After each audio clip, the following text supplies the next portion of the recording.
दिल्ली के गुरु तेग बहादुर अस्पताल में मरीज की हत्या के बाद वहां की सुरक्षा व्यवस्था पर सवाल उठने लगे हैं। हमलावर अस्पताल की चौथी मंजिल पर स्थित वार्ड में हथियार लेकर पहुंच गए थे। दिल्ली सरकार के दूसरे सबसे बड़े अस्पताल गुरु तेग बहादुर में दिन दहाड़े एक मरीज की गोली मारकर हत्या कर दी गई है। घटना के बाद अस्पताल में डॉक्टर और अन्य सभी स्टाफ दहशत में है। घटना के बाद सुरक्षा की मांग करते हुए रेजिडेंट डॉक्टर और नर्सिंग एसोसिएशन के आह्वान पर सभी रेजिडेंट डॉक्टर हड़ताल पर चले गए हैं। डॉक्टरों का कहना है कि जब तक हमें पर्याप्त सुरक्षा नहीं मिलेगी, हम अस्पताल में काम नहीं करेंगे। सबसे बड़ी तो यही है कि जीटीबी के अंदर सुरक्षा व्यवस्था बहुत बड़े लेवल पे कोलैप्स हो चुकी है। उसको भी हमें दुरुस्त करने के लिए भी हमने ये प्रोटेस्ट का फैसला लिया है, जिसके अंदर हमारे डॉक्टर, नर्सिस और सारे हमारे एम्प्लॉइज़ सभी ने मिलके इसको एक कंबाइंडली डिसीजन लिया है कि हम इस पर प्रोटेस्ट करेंगे जब तक हमारी सिक्योरिटी की व्यवस्थाएँ पूरी दुरुस्त ना हो जाती। क्योंकि हमने प्रशासन को एक बार नहीं बहुत बार लिख के दिया है, बार उनके साथ मीटिंग की है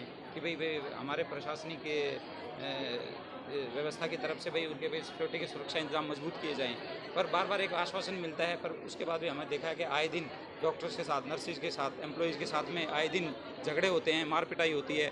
और फाइनली क्या है, जो कल एक बहुत बड़ा हादसा हुआ है कि जिसमें क्या है पेशेंट को टारगेट किया, उस पर शूट किया, जिसमें पेशेंट की सडन वहीं पे ऑन द स्पॉट डेथ हुई है। उस टाइम हमारे डॉक्टर्स उसी पेशेंट पे प्रोसीजर कर रहे थे, हमारे नर्सिंग स्टाफ उनके साथ में प्रोसीजर कर रहे थे। बाई चांस अगर हमारे डॉक्टर्स को, हमारी नर्सिस को अगर कोई गोली लग जाती, तो अगर उनके साथ में कोई हादसा हो जाता तो उसके लिए कौन जिम्मेवार होता?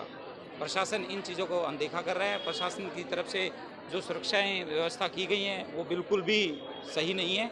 हमने बार बोला है कि भाई सिक्योरिटी एजेंसी को चेंज किया जाए, भाई नई एजेंसी लाई जाए या कोई नई सुरक्षा व्यवस्था के इंतजाम किए जाएँ, कोई मजबूत व्यवस्थाएँ बनाई जाएँ, ताकि क्या हम सुरक्षित हों, एक अच्छे सुरक्षित माहौल में हम अपना काम कर सकें, मरीजों की सेवाएँ दे सकें। पहले यहाँ पे बाउंसर्स हुआ करते थे, अब हटा दिए गए, उसका क्या कारण है? वो हमें तो प्रशासन की तरफ से यही, हमने अभी भी प्रशासन की तरफ से भाई ये डिमांड रखी गई थी कि बाउंसर हमें यहाँ पे अपॉइंट किए जाएं।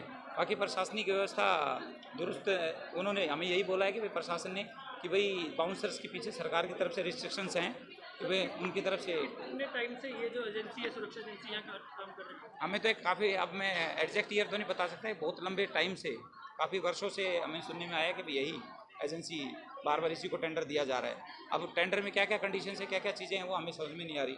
बाकी हमारी चीज़ों को सुनाई नहीं। तो इसमें किसकी गलती मानते हैं आप? कंप्लीट प्रशासन की। हम तो प्रशासन को जिम्मेवार ठहराएंगे। प्रशासन ने कभी इस चीज़ को चेंज नहीं किया, प्रशासन को बार बोला, उसके बाद सुना नहीं।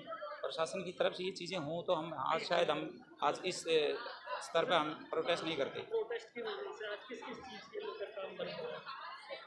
नहीं, हमने डॉक्टर्स की तरफ से, नर्सिस की तरफ से, हमने एक ही, और एम्प्लॉइज़ यूनियन की तरफ से हमने एक डिसीजन लिया है कि हम पेशेंट्स के वेलफेयर में, कि हमें किसी की जान को खतरा ना हो, हमने क्या इमरजेंसी सर्विसेज को चालू रखा है। सिर्फ क्या है, हमने क्या भाई जो नॉर्मल सर्विसेज है उनको हेल्प किया है।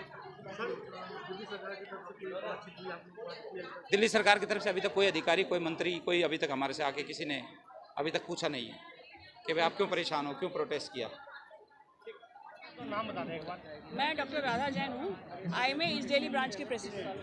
मैम, आप कल देखा गया गोली चली थी, आप हड़ताल से क्या कहेंगे? 4 दिन मैं ये बस हड़ताल इसलिए हो रही है कि यहाँ पर एक गोली चल गई, अंदर तक कोई व्यक्ति आकर हॉस्पिटल के अंदर 3rd फ्लोर पे गोली चला के चला गया, तो यहाँ सेफ्टी और सिक्योरिटी का क्या इंतजाम है?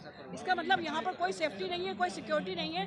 कोई भी पेशेंट के ऊपर हमला हो सकता है, किसी भी डॉक्टर के ऊपर हमला हो सकता है, और किसी भी जो हमारे यहाँ सिस्टर्स काम कर रही हैं और वार्ड बॉय हैं, स्टाफ है, सभी को जान का खतरा है। तो ऐसा मतलब ये this is a lack of security. Government की जो हेल्थ डिपार्टमेंट है वो ठीक से काम ही नहीं कर रहा है।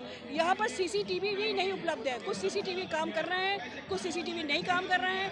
गेट पे कोई भी एंटर कर जाता है, कोई भी 3rd फ्लोर तक चला जाता है, किसी को कुछ पता ही नहीं होता। ऐसे कैसे काम चल रहा है इतने बड़े हॉस्पिटल में?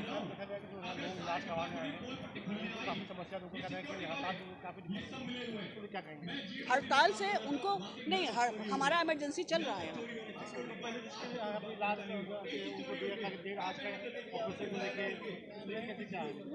वो लोग अपने सीनियर्स मैनेज कर लेते हैं। पेशेंट्स को कहीं प्रॉब्लम नहीं आती है इन सब इश्यूज से। सीनियर सब मैनेज कर लेते हैं, वो सभी लोग मैनेज करते हैं। बच्चे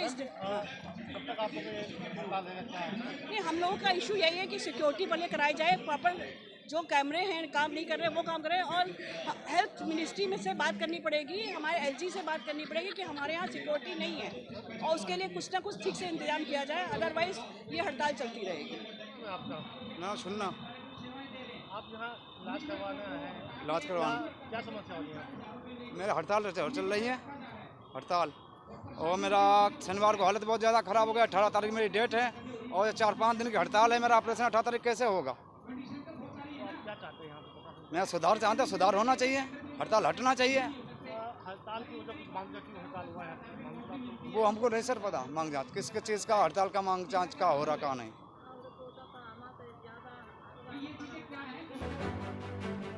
टॉप स्टोरी ब्यूरो के लिए दिल्ली से रवि डालमिया की रिपोर्ट।